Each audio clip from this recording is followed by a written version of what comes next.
From the Centre for Public Christianity, you're listening to Life and Faith. I'm Justine Toe. Amy Orr-Ewing is the director of the Oxford Centre for Christian Apologetics. She's addressed audiences from Westminster to the White House, speaking about the truth and beauty of the Christian faith. But her story starts right here in Australia. You were born here, we understand. That's right. But you did leave when you were 2 years old, so I'm going to say welcome home. Thank you. Great to have you here. So tell us about the first Amy was back in Australia as a speaker for our annual Richard Johnson lecture. And while she was in town, Simon and I couldn't miss the chance to have her on the show. Next week, Amy will be back, this time telling us about her doctoral studies on a remarkable woman who was a contemporary of Tolkien and C.S. Lewis and deserves to be much better known than she is, Dorothy L. Sayers. But this week, we're focusing on Amy's story. And it turns out, in the years that Amy's parents were in Australia, they experienced a couple of life-changing events. Yes, one of them was the birth of their daughter, but they also experienced an unexpected challenge to their faith, or rather, their atheism. My dad had grown up in a very strongly atheistic home. My grandfather was an East German scientist, an absolutely committed atheist who forbade any talk of God in the home and forbade anyone reading the Bible even. So my father had grown up in a strongly atheistic context with no sort of churchy conditioning.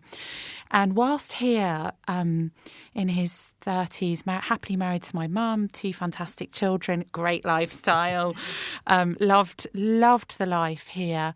But he began to just ask questions when I get to the end of my life, when I'm retired and I look back, what will it all have been for? Is this enough? And that sort of question worried him.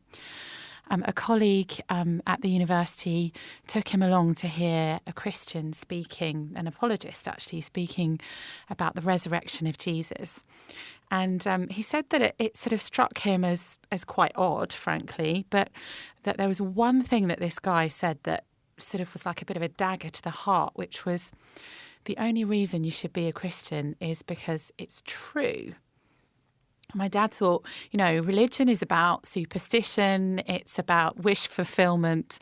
Truth and God are opposite categories. It's a category mistake. Yep. But that worried him. And then a few weeks later, he had an extraordinary personal encounter with Jesus Christ and ended up kneeling on the floor thinking, I need to say something to respond to Christ, to his offer of forgiveness to me. And he thought, I don't know what to say. I have no religious upbringing. And he found himself just saying, Lord, I believe, help my unbelief. Later, he bought a New Testament and found himself reading that in Mark's Gospel, which was slightly surprising. Coming to Australia for spiritual enlightenment, that's the path that people come on in the tourist brochures. Now, you are also a believer these days. Are you just a believer because your parents were? That is a great question. I think because my mum and dad were intellectuals and neither of them were kind of conditioned by the church. I had a slightly unusual upbringing in terms of a Christian family in that they encouraged us to question, to read, and to come to conclusions ourselves, both my sister and I. Growing up in Britain as a Christian, I was always the only churchgoer in my class at school. There was a tremendous amount of peer pressure to disbelieve. And so I think that encouragement from them to own this yourself or not was incredibly important. And for me, that journey of questioning took me to Oxford, to university to study theology, where every presupposition about the Bible, about God, about faith was challenged daily to the nth degree. And it was my experience that the Christian claims and the Bible stood up to that scrutiny. I remember sitting with the dean of my college. I was at Christchurch towards the end of my degree, and him saying, "We haven't cured you of your religion, have we, Amy? We've tried everything, but it hasn't worked. But seriously, for me, it has been my experience that if something is true, it stands up to scrutiny and questions are not to be feared, and that the pursuit of truth ultimately for me has led me to Jesus Christ. Before we get more into that question, can I just rewind you a little bit? And I read that when you were 15, you actually had cancer. And you've talked about how you were the only believer in your disbelieving class. So when you're 15 and get this diagnosis, all the other girls your age are mooning over, rock stars or something like that, but you're grappling with the experience of disease and thinking about God in the midst of all that. What was that like?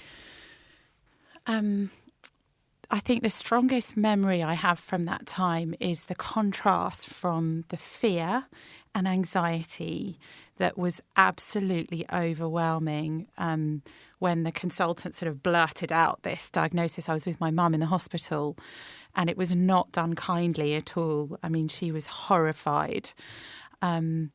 And the shock of that and the sort of sense of just waves of blackness overwhelming me.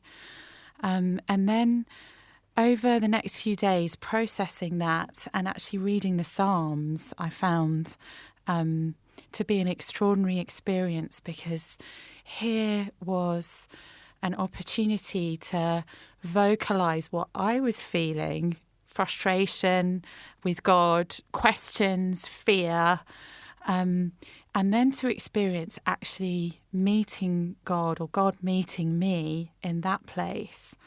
And I think today, certainly in the context where I am, there's an epidemic of anxiety-related experiences, particularly for young people. And in my life, it was through that the God that I was questioning and had kind of an intellectual path to come to know about him. Was this really real? Was this substantial? That actually then overlapped and intersected in my own experience, and God met me in the pain and suffering of this world. And so these days you must draw upon that union of that intellect but also that life experience in order to do your work as an apologist. Now, can you take us through that? Because it sounds like you go around apologising for things, but it's not No. quite like that, is it? No. It's a slightly unfortunate word, I think, apologist. It comes from the Greek word apologia, which really means to give a reasoned defence. It's what a defence lawyer would stand up and do when you're in court in order to persuade people of your case. So, apologetics is really about grappling with the intellectual dimensions of the deepest questions about whether God exists, about whether this is fair and just, the way the world is. Does the way the world is cohere with the Christian worldview? But it's not only intellectual, because we as human beings are more than just brains on legs. We think, and obviously that's really important, but life has other dimensions. How we feel, what we experience, the capacity, the possibility of relationship, that desire, that thirst for meaning and purpose and fulfilment. Those different dimensions of human experience, Jesus speaks into all of them. And so for me, any apologetic, any reasonable defence of the Christian faith needs to engage at those different levels. Now, despite that clarification of the definition, there are nonetheless plenty of things that Christians ought to feel sorry for or be apologising for. What do you say to people who say, well, I'm okay with Jesus, but Christians have been rubbish? I'm right there with you. My friend is a brilliant Christian writer in the UK called Dr. Elaine Storkey. She says the church recruits from the human race. There's no expectation in the Bible that there's a sort of moral bar that we have to have reached in order to own the name Christian.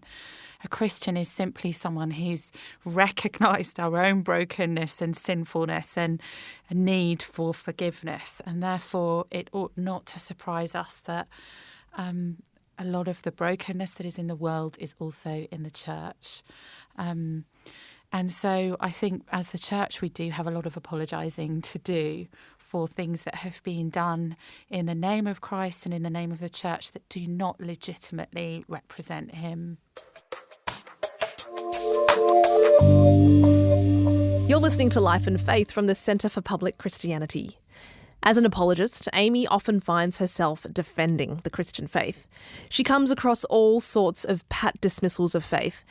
Science disproves God, all religions are the same. How can God be good if there is so much suffering in the world? But as soon as I asked her about the objections to faith that she must come across daily, she was quick to call me out on describing them as pat. She actually takes each objection seriously. She listens, she takes the time and care to engage with every question that comes her way. I would try and be careful not to ever minimise someone's objection to faith as something pat. I think that most of the articulations against God are actually pretty heartfelt. We live in a culture that's very apathetic about religious things. So when people do articulate, how could there be a God of love and this horrendous abuse has happened to me or my child or my friend? I think that's a real objection that is both intellectual and personal and that deserves the time for us to at least try and respond to. Another question that we find a lot in the West is that whole search for meaning and significance and purpose. Why am I here? And is this enough? Is the materialistic life that I'm living, is that all there is to life? Well, let's talk about one of those. Some people want to talk about the character of God, and they often draw the distinction between this God of the Old Testament, who in some people's minds appears sort of violent and angry and a fearful kind of presence, and then the New Testament where they say, oh, it's all lovely and kind and merciful. And what's the challenge? The challenge there, of course, is trying to match up those two. Now, of course, the people who wrote about that God of the Old Testament thought he was good. But how do you address that quite complex problem? I think that lots of people have this idea that in order to be loving, God couldn't also hold people accountable or judge evil. But actually, when we dig into that preconception, I think we discover that most of us don't really believe that. Let me give you an example. A few years ago, I lived in the inner city in London. My husband was a pastor there. And I had a very good friend who, at that time, was the same age as me, late 20s. We were very different, from very different socioeconomic backgrounds. She had 5 kids, lived on quite a high floor in a block of flats. She also had about 4 dogs. None of the dads of her children were still around. In fact, one of them was in prison. He was a crack dealer, very violent man. She had a restraining order against him. And she became a Christian. We became very good friends. We met weekly. And one day, her ex-partner, the father of one of her children, got out of prison and he came to her apartment and broke in and beat her virtually to death. And I'll never forget seeing her. When I saw her, it was just incredibly shocking. She was unrecognisable. Now, in that situation, what did I feel? What did love cause me to feel about the perpetrator of that violence? Love meant that I cried out for justice for her. See, love and justice go together. And when we read the Old Testament, we see a loving God who is also a God who judges evil. That's actually the same as the God we read about in the New Testament. Now, in the Old Testament, one of the means of his judgment within a very limited time period is war. Now, we can say, well, we don't like that idea. We read it today through our sort of Western eyes and think that doesn't make sense to us. But I think if we understand it within a framework of a loving God who judges evil perpetrators on behalf of the victim, it begins to make a bit more sense. Amy is not only a prolific speaker, she's a writer as well. One of her recent books is called Why Trust the Bible? The Bible describes the real world as we know it. It has the ring of truth. This is not a sort of religious, mythical bubble that we need to jump into that only makes sense internally if we just close our minds to the real world that we experience. The Bible is trustworthy because it diagnoses the human condition that you and I experience. It speaks of it in real terms with empathy about the darkness and violence of this world. And it introduces us to the God who's entered this real world in the person of Jesus. So I think we can trust the Bible in those kind of existential terms.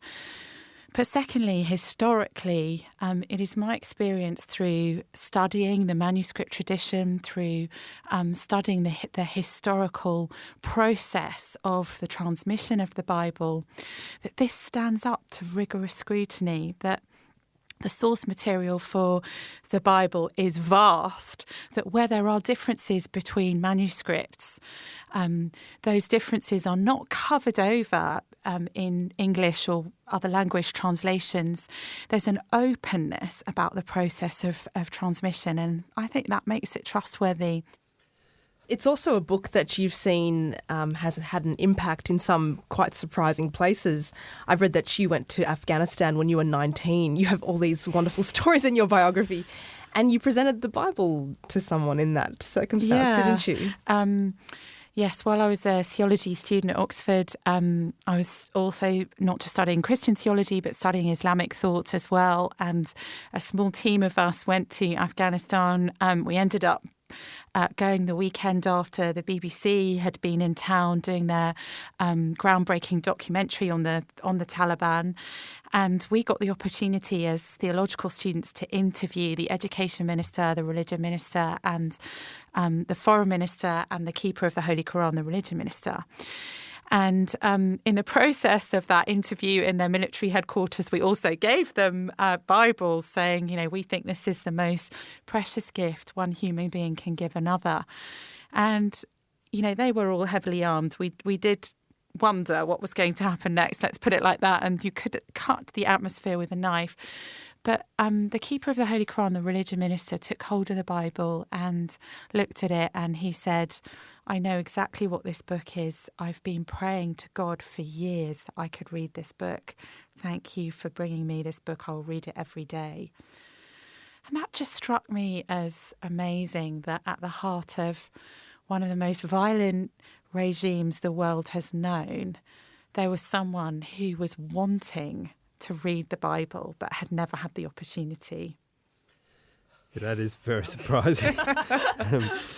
Now, Amy, while we might come to accept that the Bible is trustworthy in the way that you've described it, is it relevant? I mean, what does the Bible have to say to a very complex modern society, or even my own life in that place? My experience is that the Bible has relevance today because it introduces us to the person of Jesus, who came in history, was God incarnate, God making himself known to us in human form.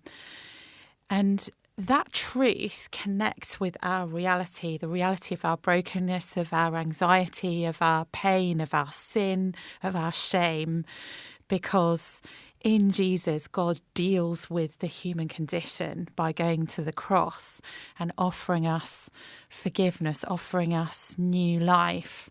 It's interesting to me that the primary image that Jesus used for what it means to come to know God is the image of birth. Now, as a mother of twins and another little boy, it strikes me as odd that a single 30-something-year-old ancient Near Eastern male would invoke the image of birth. Birth is overwhelmingly, excruciatingly painful. It's a visceral struggle for life over death. You know, there's blood, there's guts, there's gore in the process of birth. And Jesus says coming to know God is so real that the image I'm going to use to describe this is it's like being born. There was no life, and now there is undeniably this screaming baby. There's life.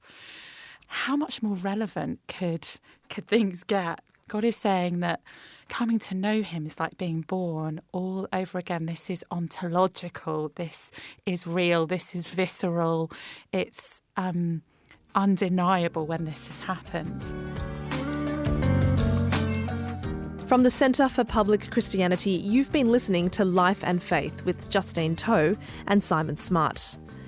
Amy Orr-Ewing joins us again next week to talk about Dorothy L. Sayers, one of the first women to graduate from Oxford and a force to be reckoned with. She disliked the idea of arguing for women's equality on the basis of calling women a class.